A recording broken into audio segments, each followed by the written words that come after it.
ऐतिहासिक भाव વધારો આ વર્ષે બનાસ ડેરી દ્વારા 2239 કરોડની જાહેરાત કરાઈ છે। ગત વર્ષ કરતા પશુપાલકોને 108 કરોડ રૂપિયા વધુ ચૂકવાશે। 18.04% ભાવફેર ચૂકવ્યો। ડેરીના ચેરમેન શંકર ચૌધરીએ આ જાહેરાત કરી છે। શંકર ચૌધરીનું નિવેદન, હાલ બનાસ ડેરી પાસે 680 વીઘા જમીન સંઘની મિલકત 5002 કરોડની થઈ છે। બનાસ ડેરીને દેશનું સર્વોચ્ચ ક્રેડિટ રેટિંગ AAA થયું છે। गत वर्ष करता पशुपालकों ने आ वर्षे 330 करोड़ रुपया वधारे चूकवाया है। प्रति किलो फेटे हाल 1035 ની રકમ ચૂકવાઈ છે। તો વાવથરાદ માં જે સાધારણ સભા મળી, ખાસ રક્ષાબંધન પહેલા બનાસ ડેરીએ પશુપાલકોને મોટી ભેટ આપી છે અને ભાવફેર છે એ 18.04% ચૂકવવામાં આવ્યો છે। પશુપાલકોમાં આનંદની લાગણી જોવા મળી રહી છે। સાધારણ સભામાં ભાવ વધારાની જાહેરાત કરવામાં આવી છે। ડેરીના ચેરમેન શંકર ચૌધરીએ આ જાહેરાત કરી છે। આ વખતે વધુ ભાવ વધારો જે છે એ ચૂકવાયો છે। ગત વર્ષ કરતા વધારે રકમ જે છે એ ચૂકવણી કરવામાં આવી છે।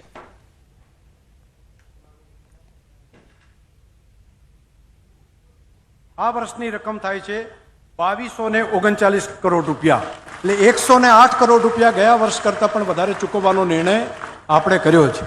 એટલે અગાઉ જે પશુપાલકોને 3% જે રકમ જે ચૂકવાઈ વધારાના ભાવમાં ગયા વર્ષ જે ચૂકવતા હતા એનાથી વધારે, એ તો ખરા જ, પરંતુ ભાવફેરમાં પણ આ પ્રમાણે 2239 કરોડ રૂપિયા જેટલી રકમ આપણે એને ચૂકવી છે। પરંતુ આ 2239.27 કરોડ રૂપિયા છે એનો ભાવફેર છે ટકાવારીમાં એ 18.4%નો ભાવ એ આની અંદર ટકાવારીની અંદર પણ છે। ખૂબ રાજી થયા હોય તો તાલીઓથી વધાવો બધા એને। તો ડેરીના ચેરમેન શંકર ચૌધરીએ આ ભાવ વધારાની જાહેરાત કરી છે। તેમણે એ પણ કહ્યું કે હાલમાં બનાસ ડેરી પાસે 680 વીઘા જમીન છે, સંઘની મિલકત 5002 કરોડની થઈ છે। પશુપાલકો માટે એક આનંદનો વિષય છે એ પણ તેમણે રજૂ કર્યો। ખેડૂતોની ચિંતા થોડી હળવી થાય તેવા સમાચાર। જન્માષ્ટમી આસપાસ રાજ્યમાં રહી શકે છે વરસાદ। 3 થી 10 સપ્ટેમ્બર દરમિયાન વરસાદની સંભાવના વ્યક્ત થઈ છે। દક્ષિણ ગુજરાત, મધ્ય ગુજરાતમાં સારા વરસાદના એંધાણ છે। દક્ષિણ ગુજરાતમાં સામાન્યથી વધુ વરસાદના એંધાણ છે। હવામાન વિભાગના 2 સપ્તાહના પૂર્વાનુમાનમાં આ સંકેત છે। દ્વારકા, પોરબંદર સહિત સૌરાષ્ટ્રમાં પણ વરસાદની સંભાવના છે। તો કચ્છ અને વાવ-થરાદ માટે પણ થોડા ચિંતાજનક સમાચાર છે। જન્માષ્ટમી આસપાસ પણ વરસાદની શક્યતા ઓછી છે।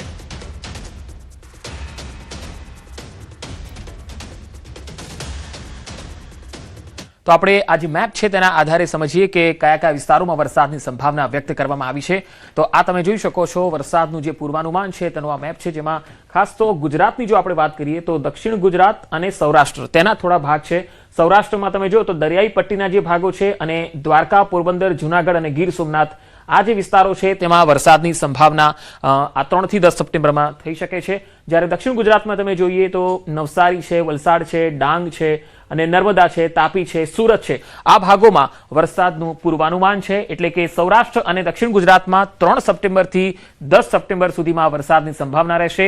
પરંતુ ઉત્તર ગુજરાત અને કચ્છના જે ભાગો છે, બનાસકાંઠા છે, મહેસાણા છે, સાબરકાંઠા છે, તેમાં હજુ પણ ચિંતાની વાત એ છે કે ત્યાં વરસાદની સંભાવના ખૂબ જ નહીવત છે। હવે વરસાદ ખેંચાતા ખેડૂતોની હાલત કફોડી થઈ રહી છે। ગુજરાતમાં હજુ સારા વરસાદના એંધાણ નથી। આગામી 7 દિવસ ભારે વરસાદની શક્યતા નથી। હવામાન નિષ્ણાત ડોક્ટર ચિરાગ શાહે અનુમાન વ્યક્ત કર્યું છે ગુજરાત પર સુપર અલ નીનોની અસર છે। બંગાળની ખાડીની સિસ્ટમ ગુજરાત સુધીમાં નબળી પડી જાય છે। હાલની સિસ્ટમથી કેટલાક વિસ્તારોમાં વરસાદની શક્યતા છે। દાહોદ, પંચમહાલમાં વરસાદ પડી શકે। બનાસકાંઠા અને વડોદરામાં પણ વરસાદની સંભાવના છે। તો સુરતના કેટલાક વિસ્તારોમાં પણ વરસાદની સંભાવના છે। ગુજરાતમાં હાલ ભેજનું પ્રમાણ ઓછું છે। 12 થી 15 સપ્ટેમ્બર વચ્ચે સિસ્ટમ બને તો ગુજરાતને ફાયદો થઈ શકે। આ વર્ષે જેટલી બી સિસ્ટમ સક્રિય થાય છે, જેટલી બી સિસ્ટમ બને છે, બંગાળની ખાડીમાં લો પ્રેશર ક્રિએટ થાય છે, સિસ્ટમો બને છે, એ સિસ્ટમ ગુજરાત સુધી આવતા વીક પડી જાય છે। સાથે સાથે આપણા ગુજરાતની ઉપરનો જે ભેજનું પ્રમાણ જે હોવું જોઈએ એ પ્રોપર છે નહીં। આ વખતે આરબ સમુદ્રની અંદર પણ ભેજનું પ્રમાણ સક્રિય નથી, ભેજ બની નથી રહ્યો।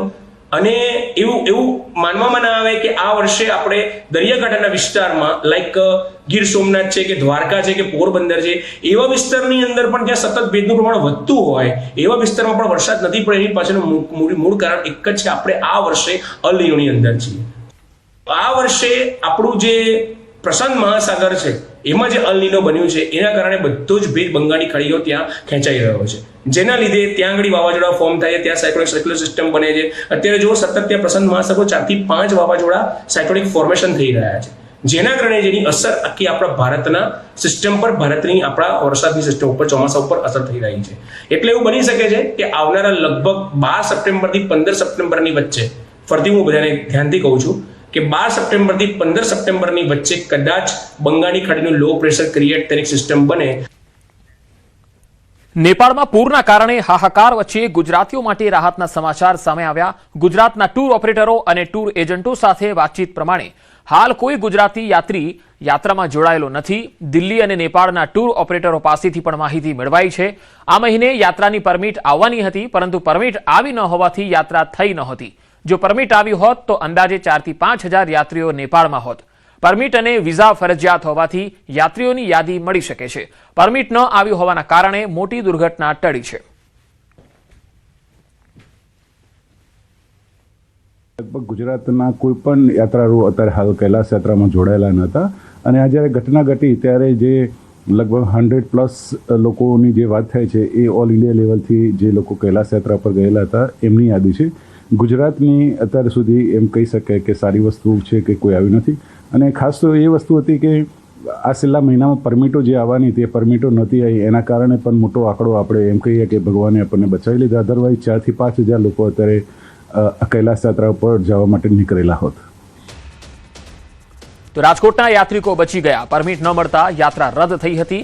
120 યાત્રિકો જવાના હતા યાત્રાએ. કૈલાસ માનસરોવરની યાત્રાએ જવાના હતા. તો રાજકોટમાં 120 લોકો ગઈકાલે જે જગ્યાએ દુર્ઘટના બની ત્યાં પહોંચવાના હતા. છેલ્લી ઘડીએ પરમિશન ન મળતા ટૂર રદ થઈ. જે સમયે ટૂર રદ થઈ એ સમયે યાત્રાળુઓ નિરાશ થયા હતા, પરંતુ કાલે ખબર પડી કે આ દુર્ઘટના બની ત્યારે તેઓ ભગવાન શિવની કૃપાથી બચ્યા હોવાનો અહેસાસ કરે છે. ઓગસ્ટ મહિનાની 24 તારીખે રાજકોટથી નીકળવાનું હતું, અને 26મી તારીખે આજે જે દુર્ઘટના બની છે ચાઇનાની બોર્ડર ઉપર, એ જગ્યાએ જ અમે લોકો પહોંચવાના હતા. પરંતુ અમે માત્ર યાત્રિકોને એવું કહેલું જ્યારે બુકિંગ કરેલું ત્યારે જ કે દરેક યાત્રિકોએ જો ચાઇના ગવર્મેન્ટનો વધારાનો કોટા મંજૂર થશે તો જ આપણે યાત્રામાં જવાનું થશે. અમે લગભગ 20મી ઓગસ્ટ સુધી બધા યાત્રિકોને વાત કરેલી કે આપણે રાહ જોઈએ, જો વધારાનો કોટા રિવાઇઝ થશે તો આપણે જવાનો ચાન્સ મળશે. પણ જ્યારે યાત્રિકોને આ વાત કરી કે હવે આપણે આ યાત્રામાં જવાનું નથી, આપણે આવતા વર્ષે જ જઈ શકશું, ત્યારે બધા યાત્રિકો ખૂબ નિરાશ થઈ ગયેલા. નેપાળમાં પૂરને લઈને પાટણ તંત્ર સક્રિય થયું છે. જિલ્લા વહીવટી તંત્ર દ્વારા હેલ્પલાઇન નંબર જાહેર કરાયો છે. નાગરિકો માટે હેલ્પલાઇન નંબર જાહેર કર્યો છે. ફસાયેલા લોકોની મદદ માટે તંત્ર આગળ આવ્યું છે. મુશ્કેલીમાં હોય તો તાત્કાલિક સંપર્ક કરવાની સૂચના અપાઈ છે. હાલ પાટણ જિલ્લાનો એક પણ નાગરિક નેપાળમાં હોવાનું સામે નથી આવ્યું. તો પાટણ વહીવટી તંત્ર તરફથી હેલ્પલાઇન નંબર જાહેર કરાયો છે. જો પાટણ જિલ્લામાંથી કોઈ પણ વ્યક્તિ નેપાળની યાત્રાએ ગયા હોય અને ત્યાં ફસાયેલા હોય તો જે હેલ્પલાઇન નંબર જાહેર કર્યો છે તેના પર સંપર્ક કરીને પોતાની વિગતો આપી શકે છે, જેથી વહીવટી તંત્ર સૂચના આપી અને મદદ પહોંચાડી શકે છે, પરત લાવવાની કામગીરી પણ કરી શકે છે. એ જ રીતે અમદાવાદ જિલ્લા વહીવટી તંત્ર તરફથી પણ હેલ્પલાઇન નંબર જાહેર કરાયો છે. સપ્ટેમ્બરમાં પીએમ નરેન્દ્ર મોદી ફરી ગુજરાત આવશે. 8 સપ્ટેમ્બરે પીએમ નરેન્દ્ર મોદી નવસારીની મુલાકાતે આવશે. અમદાવાદ ખાતે આગમન થયા બાદ સવારે નવસારી પહોંચશે. પીએમ મોદી પીએમ બન્યા પછી મોદીની આ નવસારીની 6ઠ્ઠી મુલાકાત હશે. નવનિર્મિત નમો કમલમના લોકાર્પણ માટે પીએમ નવસારી આવી રહ્યા છે. દેશમાં પહેલી વખત કોઈ જિલ્લાના કમલમનું લોકાર્પણ થવાનું છે, જે પીએમ નરેન્દ્ર મોદીના હસ્તે થશે. નવસારીનું નવનિર્મિત કમલમ નમો કમલમ તરીકે ઓળખાશે. પીએમ મોદીની મુલાકાતને લઈ નવસારી ભાજપ સંગઠનમાં બેઠકો શરૂ થઈ ચૂકી છે. વડાપ્રધાનના આગમનને લઈને ભાજપ સંગઠનમાં ભારે ઉત્સાહનો માહોલ છે. સમગ્ર દેશમાં પહેલી વખત હશે કે પાર્ટીના કાર્યાલયમાં ઉદ્ઘાટન માટે કોઈ વડાપ્રધાન આવ્યા હોય, ત્યારે આ ખૂબ એક આનંદ અને ઉત્સાહનો કાર્યક્રમ છે. ત્યારે ભારતીય જનતા પાર્ટીના તરફથી સમગ્ર નવસારી જિલ્લામાં દરેક ગામમાં લાઈવ પ્રસારણ કરવામાં આવશે. દરેકે ગામે ગામ લોકો આ પ્રોગ્રામ જોઈ શકે, કમલમનું ઉદ્ઘાટન જોઈ શકે, વડાપ્રધાન શ્રી મોદી સાહેબના જે આશીર્વાદ વચન છે એને સાંભળી શકે, એના માટે તમામ ગામોમાં આ કાર્યક્રમ લાઈવ થવાનો છે. તો પ્રધાનમંત્રી નરેન્દ્ર મોદી સપ્ટેમ્બરમાં ગુજરાતની મુલાકાતે આવી રહ્યા છે. નવસારીમાં ભાજપ સંગઠનમાં હાલ બેઠકો શરૂ થઈ ચૂકી છે. મહિલા ધારાસભ્યોને સીએમ ભૂપેન્દ્ર પટેલની રક્ષાબંધન ભેટ. 14 મહિલા ધારાસભ્યોને મળશે વિકાસલક્ષી ગ્રાન્ટ. પ્રત્યેક ધારાસભ્યને 2 કરોડની ગ્રાન્ટ ફાળવવામાં આવશે. કુલ 28 કરોડની ગ્રાન્ટની ફાળવણી થશે. રોડ, રસ્તા, ઇન્ફ્રાસ્ટ્રક્ચરના કામોને પણ વેગ મળશે. શહેરી 9 અને ગ્રામ્યના 5 મહિલા ધારાસભ્યોને આ લાભ મળશે. તેઓ પોતાના મત વિસ્તારોમાં કનેક્ટિવિટીને વધુ સરળ બનાવી શકશે.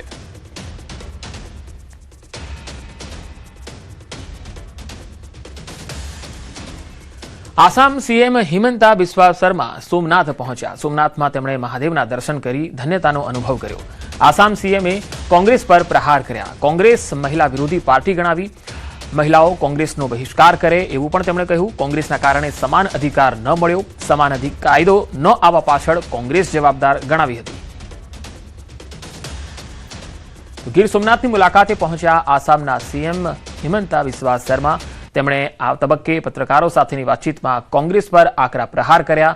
દેશમાં સમાન કાયદો ન આવવા પાછળ કોંગ્રેસને જવાબદાર ગણાવી.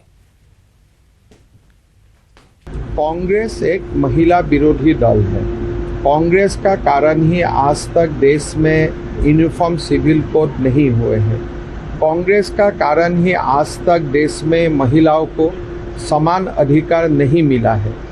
मेरा तो मानना है कि कांग्रेस को महिला लोग टोटल बॉयकॉट ही कर देना चाहिए. इसलिए आज जो हमारा देश का जितना भी समान कानून नहीं आ पाया है, इसका मूल कारण कांग्रेस ही है. ડાંગના ગિરિમથક સાપુતારામાં હત્યાની ઘટના બની. સાપુતારા બીઓબી એટીએમ નજીક મોડી રાત્રે મિત્રો વચ્ચે થયેલી બોલાચાલી બાદ મિત્ર પર ચપ્પુ વડે હુમલો કરવામાં આવ્યો, જેમાં ગંભીર રીતે ઇજાગ્રસ્ત યુવકનું સારવાર દરમિયાન મોત થયું હોવાનું સામે આવ્યું. મહારાષ્ટ્રના નાસિક જિલ્લાના સુરગાણા તાલુકાથી 6 મિત્રો સાપુતારા ફરવા આવ્યા. મોડી રાત્રે તમામ મિત્રો નાસ્તો કરવા બેઠા હતા. આ દરમિયાન કોઈ અગમ્ય કારણોસર મિત્રો વચ્ચે બોલાચાલી થઈ. જોત જોતામાં બોલાચાલી ઉગ્ર બની ગઈ અને 27 વર્ષીય હેમંત પર ચપ્પુ વડે હુમલો કરવામાં આવ્યો. હુમલામાં હેમંત ગંભીર રીતે ઇજાગ્રસ્ત થતા 2 મિત્રો તેને મોટરસાયકલ પર સારવાર માટે મહારાષ્ટ્ર લઈ ગયા હતા, જ્યાં સારવાર દરમિયાન હેમંતનું મોત થયું હોવાનું સામે આવ્યું. ઘટનાની જાણકારી મળતા સાપુતારા પોલીસે વધુ તપાસ હાથ ધરી.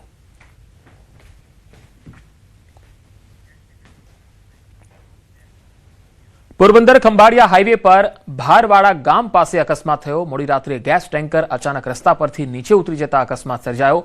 સદનસીબે ઘટનામાં કોઈ જાનહાનિ થઈ નથી. આ ટેન્કર પ્રોપાલિન જેવા અતિ જ્વલનશીલ ગેસના પરિવહન માટે વપરાય છે, પરંતુ અકસ્માત સમયે ટેન્કર ખાલી હોવાથી જાનહાનિ ટળી ગઈ હતી.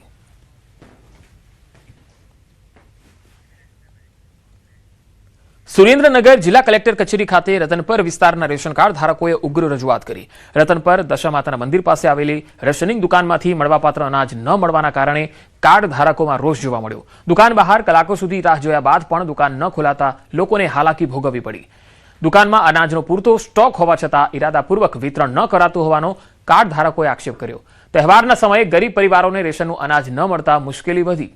રેશનિંગ દુકાનદાર સામે કડક કાર્યવાહી કરી નિયમિત અને પૂરતો અનાજનો જથ્થો ઉપલબ્ધ કરાવવામાં આવે તેવી માંગ સાથે કલેક્ટર કચેરી ખાતે રજૂઆત થઈ.